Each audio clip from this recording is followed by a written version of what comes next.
नमस्कार दोस्तों।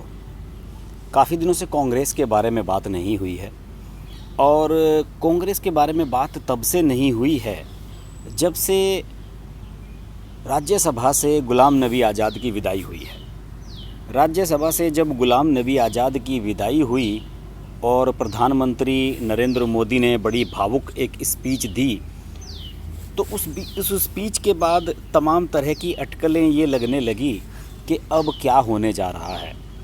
लोगों का ये मानना था कि गुलाम नबी आज़ाद अब शायद बीजेपी ज्वाइन कर लेंगे, क्योंकि बीजेपी को जम्मू और कश्मीर में, ख़ासतौर से जो नया जम्मू और कश्मीर है 370 हटने के बाद जो बना है, उसमें बीजेपी को किसी अच्छे फेस की, किसी मुस्लिम फेस की ज़रूरत है जो उसके पास वहाँ नहीं है। जम्मू रीजन में उसकी अच्छी खासी पहचान है, लेकिन कश्मीर घाटी की जब बात आती है तो वहाँ पर बीजेपी जीरो हो जाती है। वहाँ मुस्लिम नेता दरकार है, मुस्लिम बहुल इलाका है। तो उस समय दोस्तों ये अटकलें लगी कि जिस तरीके से नरेंद्र मोदी ने भावुक स्पीच दी गुलाम नबी आज़ाद को और वो सैल्यूट मारा, रो पड़े मोदी जी, उसके बाद शायद कुछ कहानी कश्मीर में बनेगी, कुछ नया बीजेपी वहाँ पर करेगी। लेकिन इसके बाद गुलाम नबी आज़ाद ने मीडिया को कुछ इंटरव्यूज़ दिए, अखबारों में उनके इंटरव्यू छपे, कुछ टीवी चैनल्स को उन्होंने इंटरव्यू दिए, और उन इंटरव्यूज़ में जो उन्होंने कहा उससे ये कहीं भी रिफ्लेक्ट नहीं होता कि उनका जो पॉलिटिकल स्टैंड है वो कुछ ज़्यादा बदलने जा रहा है। गुलाम नबी आज़ाद ने ये कहा, एक इंटरव्यू में मैं देख रहा था, कि जब कश्मीर में काली बर्फ़ गिरेगी तो मैं बीजेपी ज्वाइन करूँगा। उनका कहने का मतलब ये था कि ये एक इम्पॉसिबल है और उनकी विचारधारा और बीजेपी की विचारधारा मैच नहीं करती है। वो ठीक है, नरेंद्र मोदी से उनके पुराने दोस्ताना ताल्लुकात हैं, लेकिन इसका मतलब ये नहीं कि वो बीजेपी ज्वाइन करने के लिए जा रहे हैं। लेकिन उसके बाद फिर क्या हुआ? गुलाम नबी आज़ाद कहाँ गायब हो रहे हैं, वो क्या कर रहे हैं? दरअसल गुलाम नबी आज़ाद रिटायर होने के बाद राज्यसभा से अब फिर राज्यसभा में जा पाएंगे या नहीं, ये उन्हें श्योर नहीं है। कांग्रेस के पास इतनी हैसियत नहीं है कि उन्हें फिर से राज्यसभा में पहुंचा सके। तो ऐसी स्थिति में गुलाम नबी आज़ाद के पास चारा ये बचता है कि वो वापस जम्मू कश्मीर में जाएं, दिल्ली छोड़कर, और अपनी पुरानी जड़ों को तलाशें और अपने पुराने लोगों से संपर्क करें। भले ही वो कांग्रेस में रहें या बीजेपी में रहें, लेकिन उन्हें अपने क्षेत्र में तो रहना ही है। और जम्मू कश्मीर इलाके में उनके बहुत सारे समर्थक हैं जो उनका सम्मान करते हैं और अब रिटायरमेंट के बाद उनका सम्मान करना चाहते हैं। तो शुक्रवार, शनिवार और इतवार 3 दिन गुलाम नबी आज़ाद जम्मू कश्मीर में ही रहने वाले हैं। और आप जिस समय ये वीडियो देख रहे होंगे तो उस समय निश्चित रूप से कुछ कार्यक्रम हो भी चुके होंगे जिनमें गुलाम नबी आज़ाद का सम्मान किया जा रहा है।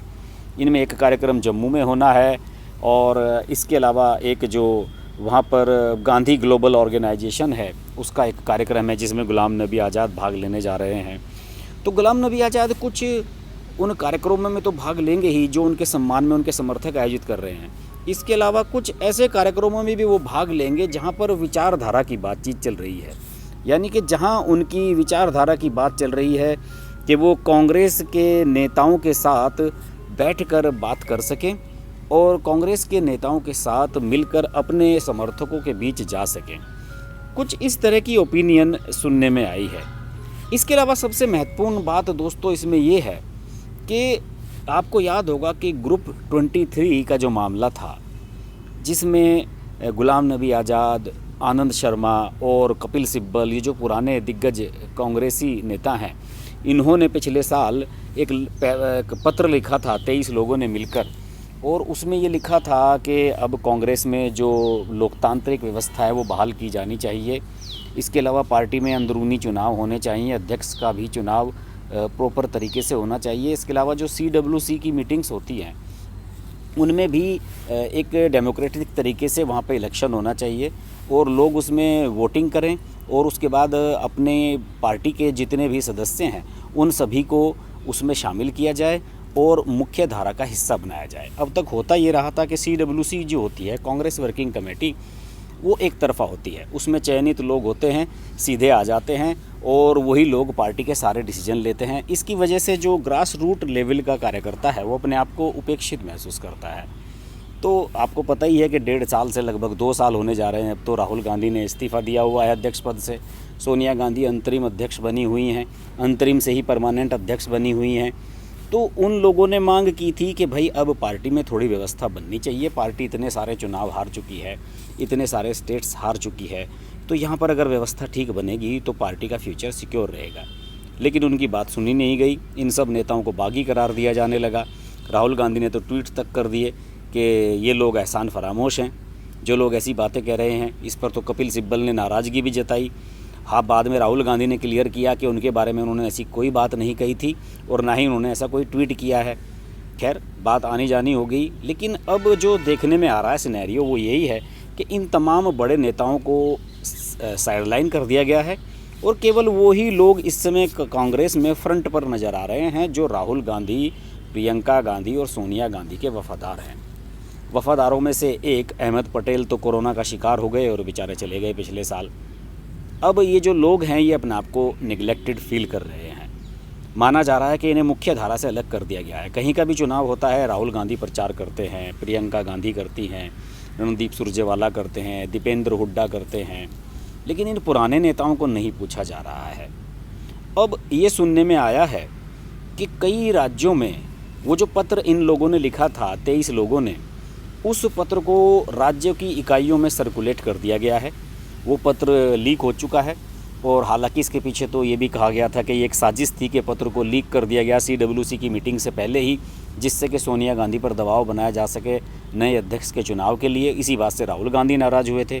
बहरहाल अब ये पत्र पूरे देश के कांग्रेस में कैडर में डिस्ट्रीब्यूट हो चुका है। सब इसकी कॉपी ले चुके हैं और कई लोगों ने ये इच्छा जाहिर की है कि इन तमाम सीनियर लीडर्स को, जो इस चिट्ठी को लिखने वाले लोग थे, उन्हें देश भर में घूमकर कांग्रेस कार्यकर्ताओं का उत्साह बढ़ाना चाहिए और ऐसे कार्यक्रमों का आयोजित करना चाहिए जिसमें कांग्रेस की विचारधारा को आगे बढ़ाने पर काम किया जाए।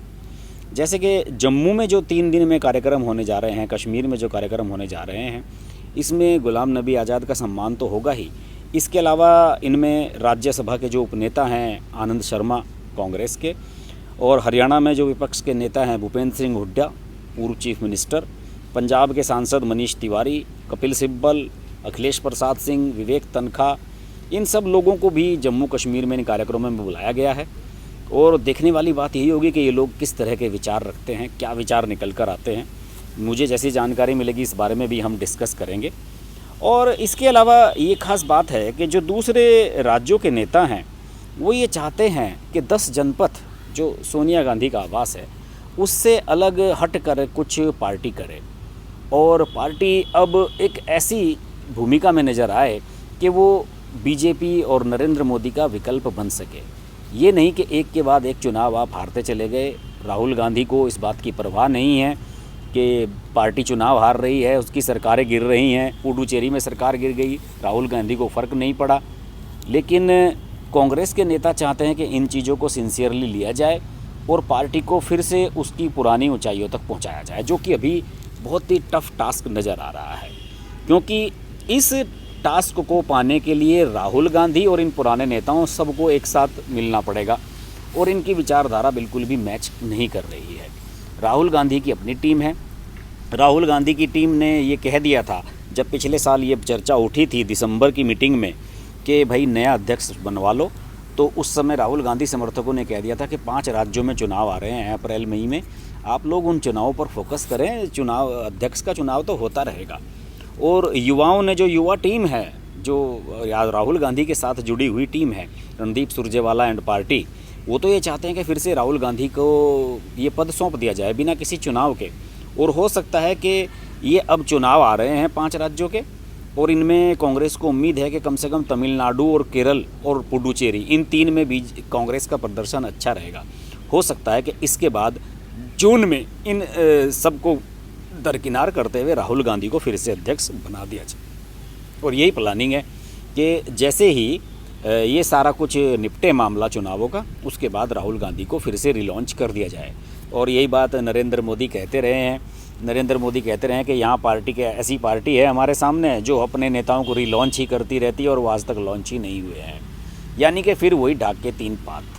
बहरहाल सब लोगों की नज़र इस पर है कि ये जो ग्रुप 23 वाले लोग हैं, आने वाले समय में जम्मू कश्मीर में ये लोग क्या कहते हैं, जम्मू कश्मीर के बारे में ये क्या सोचते हैं, गुलाम नबी आज़ाद क्या संकेत देते हैं, और क्या इन लोगों की विचारधारा कांग्रेस नेताओं के माध्यम से देश के बाकी हिस्सों में फैलती है या नहीं, या सब लोग अभी गांधी नेहरू परिवार का ही गुणगान करते रहेंगे। इस पर हमारी नज़र बनी रहेगी। देखते रहिए अर्श की बात लाइव। नमस्कार। अगर आपको हमारी वीडियो पसंद आई तो वीडियो को लाइक करें, चैनल को सब्सक्राइब करें और नोटिफिकेशंस के लिए बेल आइकन को प्रेस करें।